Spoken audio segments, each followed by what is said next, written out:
आदाब, जय हिंद, जय भारत। मैं मोहम्मद तौफीक BTS news and TV channel में आपका इस्तकबाल करता हूं। आइए देखते हैं आज की ताज़ा खबर। చాలా సంతోషం ఈనాడు మరి ఈ విధంగా మనం అందరం కలుసుకునే భాగ్యం కలిగింది.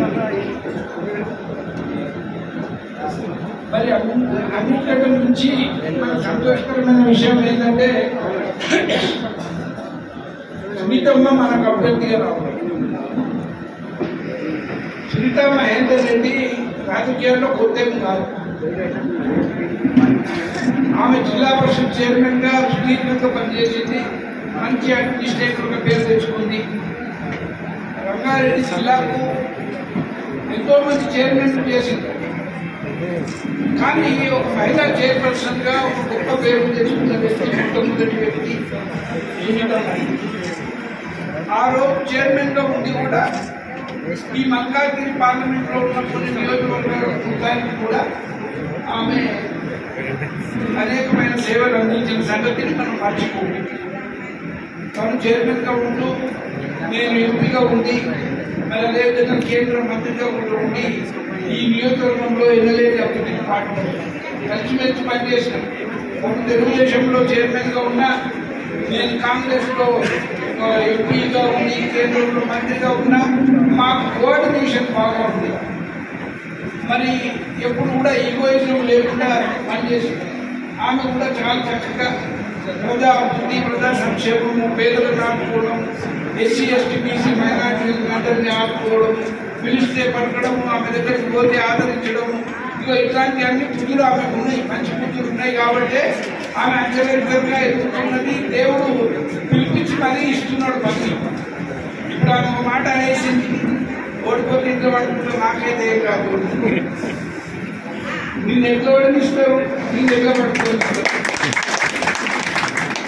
అంటే ఇప్పుడు కేసీఆర్ గురించి అన్నాడు ఒక రోజు, ఓడిపోతే మామూలుగా పడుకుంటా అంటారు. అనుకున్నాము ఒకటేసారి 88 సీట్లు వచ్చినాయి అసెంబ్లీ, గవర్నమెంట్ బాగా చేసింది. మరి ఇట్లా అనేటోళ్ళంతా బాగా సీట్లో కూర్చున్నట్టుంటే దేవుడు అనిపిస్తుంది. కాబట్టి తప్పకుండా నువ్వు తెలుసుకో అమ్మా, నీ అవసరం మాకున్నది, మా నియోజకవర్గానికి ఉన్నది, కాంగ్రెస్ పార్టీకి ఉన్నది, ఈ దేశానికి ఉన్నది. రాహుల్ గాంధీ ప్రధానమంత్రి కానీకి ఉన్నది. ఎంపీ అయితే రాహుల్ గాంధీ అక్కడ ప్రధానమంత్రి అయితే, కాబట్టి ఈ గెలుపు మా అందరికీ అవసరం ఉన్నది. కాబట్టి ఈనాడు ఈ సమావేశం మనం అందరం కలిసి కుటుంబ సభ్యులాగా అన్నదమ్ములు ఒక్కరిద్దరం కలిసి మనం పనిచేసేందుకు కోరుకున్నాం. మనం అనేక కష్ట నష్టాలకు గురి అయినాం. 10 సంవత్సరాలు టీఆర్ఎస్ ప్రభుత్వంలో మరి చాలా కష్ట నష్టాలకు గురి అయిన సంగతి నాకు తెలుసు. అంతకుముందు 10 సంవత్సరాలు మనం ఉంటేనే అధికారంలో UPA గవర్నమెంట్ ఉండే, మన్మోహన్ సింగ్ గారు ప్రధానమంత్రి ఉంటుంది. మరి రాజశేఖర రెడ్డి గారి నుండి మొదలుకుంటే కిరణ్ కుమార్ రెడ్డి వరకు కాంగ్రెస్ ముఖ్యమంత్రులు ఉన్నా ఎంతో అభివృద్ధి చేస్తున్నాం, ఎంతో చూపించినాం. అప్పుడు నేను 10 సంవత్సరాలు ఉన్నా. ఒకసారి సిద్దిపేట పార్లమెంట్ ఎంపీగా ఉండి 1,00,000 ఓట్లతో గెలిచిన సంగతి. అదేవిధంగా మల్కాజ్గిరి పార్లమెంట్కు 1,00,000 పైకి ఓట్లతో నేను గెలిచిన అంటే ఎందుకు గెలిచినా, కేవలం ప్రజలు నాకు సేవ చేసిన, అందుబాటులో ఉన్నా, పిలిస్తే పలికిన, నా దగ్గరికి వస్తే ఆదరించిన, అందరి కష్టాలు నా కష్టాలుగా భరించిన. కాబట్టి ప్రజలు ఆ విధంగా దీవించి ఆశీర్వదించి, ఇప్పుడే సంజయ్ రెడ్డి గారు చెప్పినట్టు 2009లో మొట్టమొదటిసారి మల్కాజ్గిరి పార్లమెంటు స్థాపించబడింది.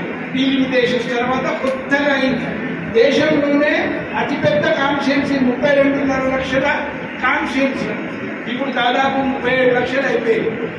అయితే ఇంత పెద్ద కాన్స్టిట్యున్సీకి మరి మన్మోహన్ సింగ్ లేడు, అమిత్ షా లేడు, లేకపోతే సోనియా గాంధీ గారు, రాహుల్ గాంధీ, ప్రియాంక గాంధీ కూడా ఇంత పెద్ద కాన్స్టిట్యున్సీ లేదు దేశంలో. ఆ రోజు జనరల్ సీట్లు సర్వజత్నాన్ని ఎక్కడ తెలుసుకోవడం, ఒక దళితుడు కదా, పేదవాడు కదా, అసలు ఈయన ఇస్తే తెలుసుకోడా, ఇది గీయొద్దు అని ఎంతో మంది అడ్డుపడ్డా మరి సోనియా గాంధీ గారు ముందుకు వచ్చి, లేదు నేను సర్వేలు కంటే చేయిస్తా, ఆయన తెలుసుకోవడానికి నాకు ఆ సీట్ ఇచ్చినందుకు, మన కాన్స్టిట్యూన్సీలో ఉన్న ప్రధానిలో అందరూ నిలిచినందుకు, మరి మీరంతా కలిసి ముందుకు వచ్చినందుకే నేను గెలవగలిగిన, ఎంతో సేవ చేయగలిగిన. అదృష్టానికి కేంద్ర మంత్రి కూడా ఆయన. నేను ఎప్పుడు చెప్తూ ఉంటా, నన్ను కన్న తల్లి నా సొంత తల్లి అయితే నాకు రాజకీయ పునర్జన్మనిచ్చిన నా తల్లి సోనియా గాంధీ గారు. నేను 2004లో ఎమ్మెల్యే టికెట్ అడిగిన. No I want to in parliament అన్నారు అమ్మగా. సిద్దిపేట పార్లమెంట్ ఇచ్చింది. అప్పుడు కూడా కంట్రోల్. అట్లనే మళ్ళీ ఇప్పుడు ఎక్కడ చేస్తావు సర్వే అని అడిగింది. అంటే అమ్మ నువ్వు మల్కాజ్గిరి ఇస్తే నేను చేస్తా అంటే are you confident of winning the seat అన్నారు. అంటే madam I come out successful with flying colours. I win the seat with a margin not less than 2 lakh votes అని చెప్తే గో హెడ్ అన్నది. 9 నెలల ముందే నా సీట్ అనౌన్స్ చేసేసింది అమ్మగా. మరి నేను చేసిన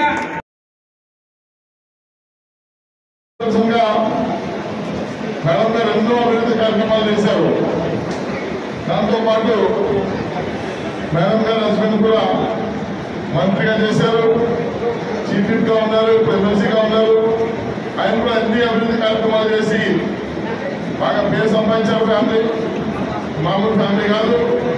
వీళ్ళ ఫ్యామిలీ బ్యాక్గ్రౌండ్లో మీరు వెళ్తే మన ఇంతకు ముందు ఉన్న మన మాజీ హోమ్ మినిస్టర్ ఇంద్రారెడ్డి గారి ఫ్యామిలీ, వాళ్ళు కూడా ఎన్ని అభివృద్ధి కార్యక్రమాలు చేశారు మనకు అందరూ తెలుసు. ఇప్పుడు మనం ఒక్కసారి మేడంకి అవకాశం ఇచ్చి మనం గెలిపిస్తే తప్పకుండా మనకు మల్కాజ్గిరి పార్లమెంట్ లో చాలా అభివృద్ధులు జరుగుతాయి, చాలా కార్యక్రమాలు చేసేది అమ్మగారు చేస్తారని చెప్పేసి మేము కూడా అనుకుంటున్నాము. ఎందుకంటే మల్కాజ్గిరి పార్లమెంట్ ఆ రోజుల్లో సర్వసింహంగా ఉన్నప్పుడే ఎప్పుడైంది, కానీ దాని తర్వాత ఏమి సీఎం గారు అయినారు. సీఎం గారి తర్వాత ఇప్పుడు మనకు ముఖ్యంగా ఏమంటే ఆయన సీఎం అయ్యి ఆ పార్లమెంట్ ఆయన ఎలక్ట్ అయిన తర్వాతనే సీఎం అయ్యారు. సో అటువంటి పార్లమెంట్ సీట్ కాబట్టి మనం అందరం కలిసి ఆ సీటు మేడంని గెలిపించి ముఖ్యమంత్రి గారికి ఒక గిఫ్ట్ గా ఇస్తామని చెప్పి అనుకుంటున్నాము. మనం అందరం కాంగ్రెస్ కార్యకర్తలు కాబట్టి మన మీద ఉన్న బాధ్యత మనం అందరం కష్టపడి ఎట్లా మేడంని గెలిపించి మనము కాంగ్రెస్ పార్టీని గెలిపించాలని చెప్పేసి మల్కాజ్గిరి పార్లమెంట్ లో కాంగ్రెస్ జెండా రేపల్పాలని చెప్పి కోరుకుంటూ ఇప్పుడు మీరందరూ నాకు అందరికీ నా నమస్కారం. మిత్రులారా, మనందరికీ తెలుసు జరిగే పార్లమెంట్ ఎలక్షన్ లో మేడం గారు కాంటెస్ట్ చేస్తున్నారు. మనం అందరం ఏకమంతంగా ఈ కంటోన్మెంట్ నుంచి పార్లమెంటరీ క్యాండిడేట్ సునీతమ్మని గెలిపించాలని చెప్పేసి మీ అందరికీ కోరుతున్నాను. అదేవిధంగా అందరూ ఒక్కొక్క